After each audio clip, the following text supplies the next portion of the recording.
아, 네, 고맙습니다. 네. 우리 작가님, 최 작가님 작업 중이셔.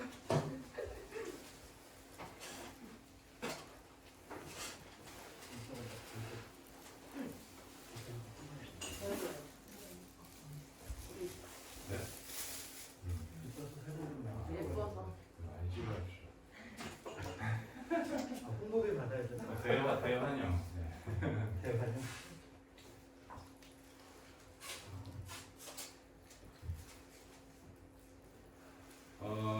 다섯 번째 포지셔닝에는 제목이 저는 이 책에서 왜 계속 제목을 저런 식으로 짓는지 모르겠는데 네, 그 원서를 한번 보려고 해요. 아직 못 봤는데 저 제목을 보고 뭔 얘기인지 모르겠어요. 근데 책에 묵차 보면 저 제목에 대한 설명이 나와 있긴 합니다. 그거 보면 좀 이해가 되는데 현재 위치에는 목적지에 도달할 수 없다. 그게 이제 아까 말씀드렸던 것처럼 제가 잘하고 있으면 굳이 제가 갖고 있는 포지션을 뺏지 말고 뺏으려고 해도 잘 뺏기지도 않고 하니 다른 포지션 가져가라. 이 얘기예요. 다섯 번째 얘기는. 근데 이 책의 그 여섯 번째 업계 뭐 리더의 포지셔닝이 나오고 추격자의 포지셔닝이 나오는데 이 책은 작은 기업들이 뭔가를 이 책을 적용해보고 하기는 별로 실익이 없다고 생각은 들어요. 그러니까 대기업에서 보면은 의미는 있죠. 왜냐면 대기업은 업계 리더, 추격자 이런 게 항상 있으니까. 근데 뭐 마을 기업에서 보면 가가책방 국립서점을 제가 막 이렇게 가가책방의 리더다. 가가책방의 포지셔닝을 제가 뺏어가지고 뭐 난 경쟁에서 이길 거야. 뭔 의미가 있어 이 동네에서. 그러면 오히려 여기가 공주가 책방이 6개, 7개, 8개 이렇게 생기니 그러면 이 지역에 있는 책방 분들과 그리고 다른 지역에 있는 뭐 책방 투어라는 포지셔닝이 없을 때 우리 확실하게 만들어보자 이렇게 할 수는 있겠죠. 그러니까 저 챕터에서 제가 그 어떤 통찰을 했던 부분은 시장에서 같은 동네에 있는 시장에서 뭔가 우위를 점한다기보다는 다른 지역과 뭔가 비교해서 뭔가 포지셔닝을 만들어낼 때 어떻게 활용할까 혹은 어떻게 또 여기 만약 교보문고 들어와요? 그럴 리도 없지만 그럼 어떻게 대응할까 이런 관점에서 보면 의미는 있겠다 이런 생각이 들더라고요. 근데 여기서의 리더라는 표현이 이 책에서 보면 그럼 리더의 의미가 뭐냐 최초 진입자를 보통 리더라고 이 책에서는 표현을 해요. 그러니까 처음 시도하는 걸 되게 중요하게 여기더라고요. 그런데 이제 이 책에서는 그렇게 나와 있지만 기술 경영 책들을 보면 사실은 추격자와 리더하고 그러니까 최초 진입자하고 이제 추격자하고 이게 통계를 낸 게 있는데 최초 진입자가 져요. 추격자가 거의 뭐 7대3 비율로 추격자가 이깁니다. 뭐 근데 포지셔닝 관점에서는 뭐 여기서는 계속 최초로 뭔가 시도하는 걸 의미 있게는 보는 것 같아요. 근데 근데 이 과정에서 마케팅 리더가 가로대 한 칸 사다리에 자기 브랜드를 못 박아 마인드 안에 주입함 이렇게 표현이 되어 있거든요. 그러니까 저 사다리라는 개념이 전 한 번 나오고 그냥 넘어갈 줄 알았는데 책을 읽다 보면 계속 사다리가 나와요. 도대체 저 사다리가 뭐냐? 저 사다리라는 개념을 이해하지 않으면 이 책을 전체 읽어도 이게 맥락을 못 잡아요. 그러니까 사다리는 사람들 생각에는 여러 영역들이 있는 거예요. 저 가가책방에 가면 뭐 고전 독서 모임을 많이 해. 느리게 책방에 가면 저긴 에세이가 많아. 블루프린트 북스에 가면 저기 좀 어려워. 책 저는 어려워요. 제 와이프는 좋아하는데 그리고 고마다라에 가면 뭐 건축책이나 경영서들을 큐레이션 해주더라. 이게 그 특정 상품이나 그 업체를 보면 생각나는 뭔가 인식들인 거죠. 이게 하나하나가 사다리라는 거예요. 그래서 이제 저 책에 나오는 리더는 마케팅 리더라고 하는 사람들은 그 사다리의 한 칸에 자기 브랜드를 못 박은 애들을 의미하는 거고요. 그럼 이 리더들이 어떻게 해야 될까? 되풀이하여 상기시키고 모든 가능성에 대응하고 신속하게 반응하고 이게 무슨 얘기냐면 코카콜라는 지들이 1등이라는 얘기를 계속 할 필요는 없어요. 그냥 코카콜라는 그래서 광고가 저기 이들 리얼 띵이라고 나오잖아요. 진짜라는 거야 지들이. 우리 1등이에요 이런 얘기 안 한다는 거죠. 굳이. 그래서 저런 것들을 계속 상기시킨다는 걸 의미하고 모든 가능성에 대응한다는 건 영국에서 그 버진 그룹에서 버진 콜라가 나왔을 때 코카콜라가 경계를 하면서 미국 내에서 온갖 수단을 동원해서 꼭 버진 그룹이 유통 채널에서 뭔가 움직이지 못하도록 막습니다. 이런 것들을 의미를 해요. 모든 가능성에 대응해 신속하게 뭔가 움직인다는 거예요. 그러면 이 공주 원도심에서 동네 책방들끼리 모여서 뭔가를 브랜드 작업을 같이 한다. 그러면 저쪽 지역에서 뭔가 하려고 하는데 그럼 여기서는 뭔가 다시 이 우리 애가 갖고 있는 책방 투어나 이 포지션을 어떻게 강화시킬 것인가에 대한 고민을 저런 관점에서 할 수는 있겠다는 생각이 들어요. 청양이 어떤 특정 섹터에 대해서 뭔가 가져가요. 청양을 하면 이쪽이 뭐 알프스 되게 산세가 좋잖아요. 그럼 여기서 그래서 뭐 나무사랑 목공방이나 나무사랑 목공방 맞나요? 네. 그래서 그런 업체들이 나무와 관련된 임업과 관련된 여러 섹터를 포지셔닝을 가져가면 좋겠죠. 그 가져가는 과정에서 다른 데도 산은 있으니까 우리가 어떤 대표적인 임업과 관련된 이런 사회적 경제 섹터에서 어떤 포지션을 가져가고 나중에 이걸 유지시켜 나갈 때는 어떻게 하면 좋을까라는 부분에 대한 걸 이 챕터에서는 활용할 수가 있어요. 그래서 이렇게 이해를 하시면 될 것 같고 있다 보면 작은 기업을 하시는 분들은 동네 장사를 하시는 분들은 아니 뭐 좀 나랑 별 상관없을 것 같은데 이렇게 이해할 수 있어요. 그 이제 여기 오신 분들이 가가 책방은 저희 무인 책방이라는 키워드를 가지고 이제 뭔가 이제 알려졌잖아요. 근데 밑에 이제 가가 상점이라고 있고 하성공방 뭐 고마다 이렇게 있는데 저 그림을 보거나 뭔가 키워드나 이미지를 보면 고객의 그 마인드 사다리에 뭔가 하나를 점유하고 있어야 되는 거예요. 저는 이제 저 가가 책방에 저 위에 사진 보면 무인 책방이라는 게 떠올라요. 아직은 상점은 이제 생긴 지 얼마 안 됐지만 그 뭐 하성공방과 고마다도 이제 뭐 이제 저희 뭐 있어야 돼. 아직 없는 것 같아요. 이 추격자의 포지셔닝. 아까 말씀드렸던 것처럼 더 좋은 상품이 있다고 해서 포지셔닝을 더 잘하는 건 아닙니다. 예, 그걸 항상 염두에 둬야 된다고 이 책에서 계속 나와요. 인식이다. 그러니까 상품의 어떤 작업을 하는 게 아니라 고객 인식 관점에서 뭔가 행위를 하는 거다. 그래서 이 빈틈의 유형들이 나오는데 저 뉴비틀은 크기를 가지고 아예 광고를 저렇게 해버렸어요. 그러니까 저게 빈틈이었던 거죠. 그 당시에 미국 자동차 시장은 더 크고 더 차체가 더 낮고 이걸 더 중요하게 여겼답니다. 그러니까 사람들이 생각하는 자동차를 생각하면 더 좋은 자동차를 하면 더 크고 더 차체가 낮고 묵직하고 이런 시장에서 얘네들은 아예 작은 걸로 간 거죠. 한때 가격 파괴가 이제 이슈가 됐었잖아요. 그 저희 아버지도 한때 짜장면 1,000원에 팔다가 도저히 안 되겠다 해가지고 IMF 때 그게 다 가격 이 빈틈이라고 생각해서 했는데 이제 더 이상 빈틈이 아니게 된 거죠. 1,000원 짜장이 너무 많이 생겼으니까. 성별도 그렇죠. 말보로가 인기가 끈 게 언제부터였냐면요. 담배 회사에서 남자들이 담배 피다가 이제 여성 시장으로 넘어가야 되겠다 해가지고 막 이렇게 담배를 냈을 때 말보로는 그냥 마초 이미지에 초점을 두고 계속 포지셔닝을 했어요. 그래서 저 성별의 케이스가 거기 나와요. 연령도 그렇겠죠. 예전에 이제 강사시행이 처음 들어왔을 때 2010년도에 이제 업체에 있다가 나와서 창업을 하는 과정에서 시장을 가만히 보니 취업교육 시장에 처음에 들어갔는데 대학교에서만 취업교육을 하더라고요. 그래서 충북 지역의 특성화 고등학교를 다 돌았어요. 고등학교만 내가 뚫는다. 그런 게 이제 그 연령인 거예요. 시간은 요거 조찬 아침에 처음 가요. 예. 그러니까 아무도 안 하잖아요. 만약에 제가 뭔가를 또 하려고 하면 동네 카페가 쉬고 있는 월요일 날 오전에 이런 프로그램을 진행할 거예요. 그런 시간을 염두에 두는 거죠. 유통은 뭐 다른 유통 채널로. 예를 들어서 이제 가가 상점 같은 경우에는 가면길 주변에 있는 여러 공방에 있는 상품들을 여기서 플랫폼의 역할을 하고 있는 거거든요. 이런 것도 유통 관점에서의 빈틈의 유형들이에요. 고마다락은 이제 뱅쇼를 팔잖아요. 뱅쇼는 공주에서 안 팔아 아무데도.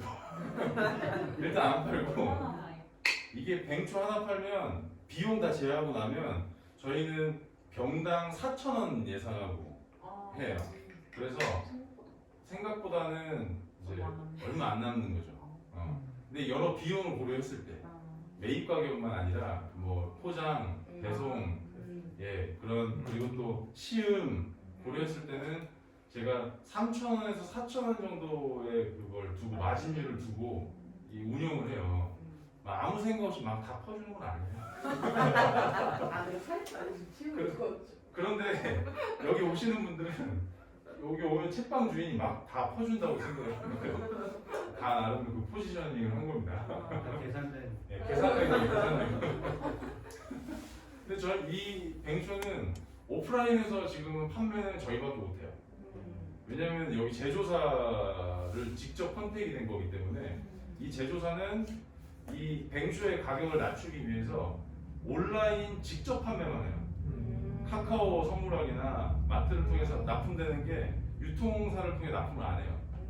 왜냐면 이 대표가 그 CJ의 MD 출신이라 유통하는 애들이 어떻게 장난치는지 다 알고 있기 때문에 그냥 힘들어도 본인이 직접 만들어서 직접 유통을 해요. 그런데 이제 여기 한번 놀러와 저희 파트너기도 하고 그래서 만든 거 여기서 조금 팔자 해가지고 갖고 온 거죠. 그래서 이 제품은 공주, 세종, 대전에서 아무도 못 팔아요. 오프라인 매장에서 총판도 안 받는 거죠. 그냥 하는 거죠. 뭐 나중에 그때 가서 뭐 생각해보고 진짜 많이 팔리면 이게 유통 관점에서 빈틈인 거예요. 네. 그래서 그리고 여기서는 이제 상품은 공장에서 만들어지는데 브랜드는 고객 마인드에서 만들어진다. 그러니까 이 포지셔닝에서 줄기차게 얘기하는 명제는 인식의 영역이라는 거예요. 그래서 지금 책이 팔렸는데 신윤창 교수가 쓴 책에 보면 마케팅은 인식의 싸움이라는 얘기를 계속 하거든요. 그러니까 이분은 그 예전에 그 기업체에서 계속 마케팅 담당 임원이어서 항상 그렇게 하시더라고요. 이제 포지셔닝 책을 읽다가 이해하기 약간 어려울 수 있는 게 이 포지셔닝 8번째인데요. 경쟁 상대에 대한 재포지셔닝에 대한 개념이 나와요. 그러니까 이 아스피린사가 시장을 장악하고 있을 때 타이레놀이 아스피린 욕을 막 하면서 하지만 타이레놀은 그렇지 않아요 막 이렇게 하거든요. 그 과정에서 타이레놀이 저기 반응한다고 저런 광고를 내게 됩니다. 아스피린이 저런 광고를 내게 돼요. 그러니까 타이레놀이 얘기했던 거에 대해 반박을 해요. 자, 근데 저 케이스를 보면 정치 컨설팅을 하는 분들이 예전에 그 이회창하고 붙었던 분이 누구였죠? 노무현, 김대중 대통령 처음에. 네. 그런데 이회창 대표의 선거 공약집을 보면 굉장히 디테일합니다. 여기 보면 근데 그 당시에 그 김대중 대통령의 그 어떤 정책 공약집 이거보다는 그 당시에 이회창 대표는 그 디테일한 뭔가 팩트에 대한 것들을 계속 주시시켰고 김대중 대통령은 다른 포지셔닝을 했어요. 그게 지금 책이 없는데 팔려서 책이 나와요. 그러니까 정치인들도 저런 포지셔닝 이용하는 거죠. 이게 언론에서는 프레임이라는 표현을 써요. 프레임이라는 표현을 쓰니까 결국 포지셔닝은 마인드 사다리라고 하는 게 프레임에 대한 거라고 저는 해석을 했고 그러면 저 경쟁사하고 비교하는 거 아니냐. 근데 포지셔닝에서 얘기하는 건 비교가 아니에요, 단순히. 그러니까 제 포지셔닝과 비교 광고의 차이에 대해서 얘기를 하는데 포지셔닝은 고객의 인식의 영역에서 하는 작업들이고 비교는 팩트예요. 그러니까 고객은 저 팩트에 반응하기보다 고객의 인식을 이길 수가 없어요, 팩트가. 포지셔닝 그런 관점에서 봅니다. 그래서 저 책에서는 왼쪽에 뭐 로얄 벌튼? 뭐 저런 브랜드가 있는데 그러니까 영국에 있는 영국 도자기라고 하는 것들이 다 영국에서 만들어진 게 아니라는 거예요. 그러니까 우리는 영국에서 만들어졌다. 이렇게 포지셔닝 하는 거고 그 보드카도 똑같아요. 미국에서 생산되는 보드카인데 전부 다 러시아 보드카인 것처럼 네이밍이 되어 있는 거예요. 그래서 러시아 보드카 한 회사가 그 회사들에 대한 얘기를 막 하면서 근데 이 보드카는 뭐 미국이 어느 주에서 만들어졌고 요 보드카는 어느 주에서 만들어졌는데 우리는 러시아에 어디서 만들어졌어요. 이렇게 얘기를 했어요. 이거는 만들어졌다는 걸 비교하는 게 아니라 고객 입장에서 보드카를 살 때 러시아에서 만들어졌다라는 그 인식의 영역이 강하기 때문에 다른 회사 네이밍을 그렇게 만들었을 거 아니에요. 그러니까 본인은 자기는 러시아 거니까 러시아 이름을 짓고 러시아에서 만들었어. 이거 포지셔닝을 다시 한 거죠. 단순히 비교하는 우리가 산지에 대한 비교가 아니라는 거예요. 그러니까 이 포지셔닝 8번째 걸 이거 읽었을 때는 처음에 이걸 이해하는데 약간 좀 시간이 좀 걸렸습니다.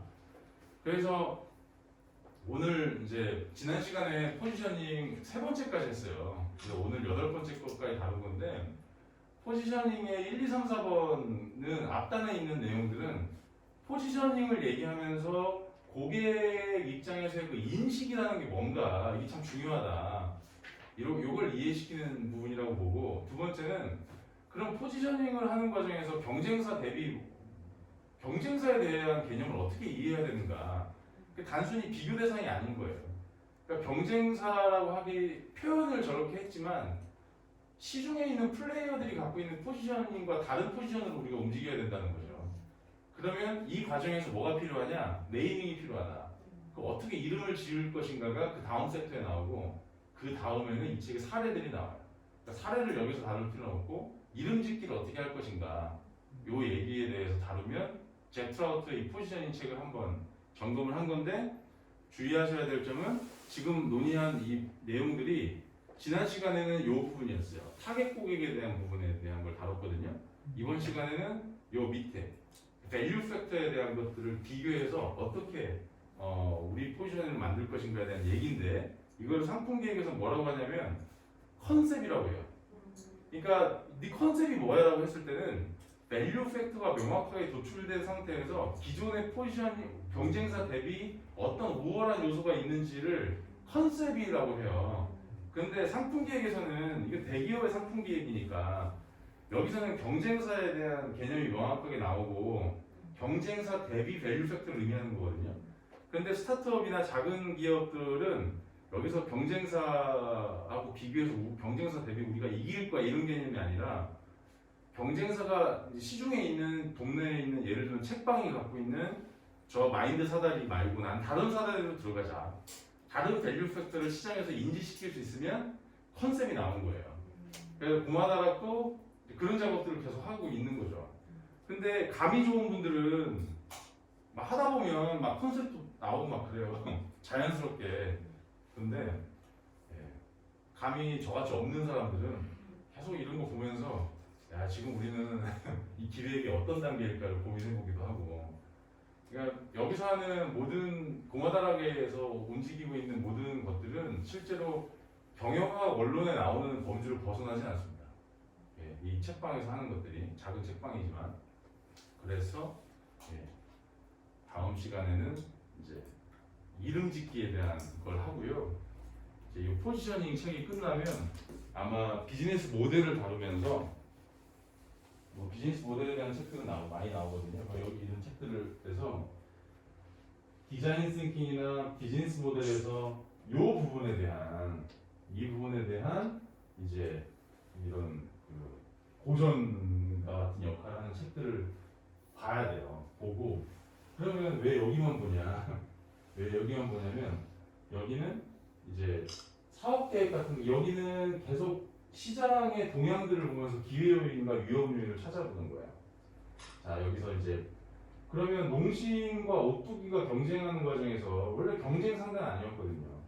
근데 그 이제 김기춘이 농심의 고문으로 들어가면서 이제 뭔가 이 판이 바뀌어요. 프레임이 바뀌는데 그거는 이 상품 계획 로드맵에서 어떻게 볼 수 있냐면 요 단계에서 타당성 검토를 하는 요 단계에서 시장의 어떤 흐름이 바뀌고 있는 거예요. 그 흐름에서 지금 이런 시국에 김기춘이 고문으로 들어가면서 농심에 대한 브랜드 이미지가 어떻게 될까 이런 고민들을 이 신사업 계획팀에서 했다면 농심에서는 아까 얘기한 것처럼 추격자가 들어오는 과정에서 어떻게 막을 것인가 라는 부분을 굉장히 면밀하게 여기서 작업을 했어야 되는 거예요. 그런데 그냥 넘긴 거죠. 왜냐하면 너무 오랫동안 1등을 해오고 있었기 때문에. 예. 그래서 여기 다 기회 요인들을 보는 거예요. 타당성 속도 단계에서는. 그래서 보통은 사업 계획을 할 때 계속 여기 있는 것들을 살펴보게 돼요. 여기서 사업 계획을 한 다음에, 근데 우리나라에서는 이걸 다들 잘한다고 생각을 하시는데요. 사실 보면 이 작업도 충분히 기획이 안 되어 있어요. 포스트잇 붙이는 걸로 끝내요. 끝내고 사업 계획서를 쓰거든요. 뒤로 넘어가면 수익성 분석을 해보면 돈이 안 돼요. 네, 대부분 그래요, 대부분. 그래서 여기는 투두리스트를 정리하는 거고, 투두리스트를 정리했다면 돈 계산을 할 수가 있고, 그러면 손익 계산을 할 수가 있어요. 그러니까 모든 여기 정성적인 관점에서의 여러 논의를 거친 다음에 정량적으로 필터링해서 돈이 되는지가 손익 계산까지 나와줘야 돼요.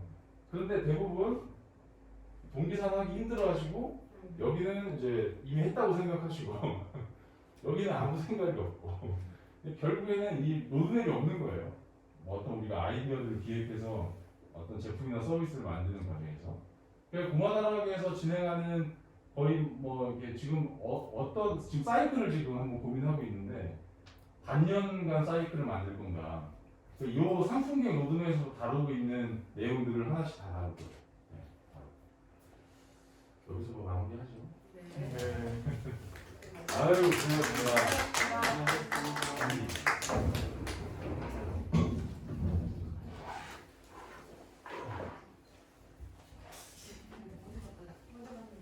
계산 어떻게 할까요? 이체했어요. 저 CG도 새거 먹어요. 저희 계산은 카드가 이것도 이런 것도 들어가요? 네. 이런 것도 매출로 들어가요? 네? 이런 것도 매출로 들어가요? 매출을 줘야죠. 어떻게 해요? 카드를 해요? 카드로 주세요. 신선한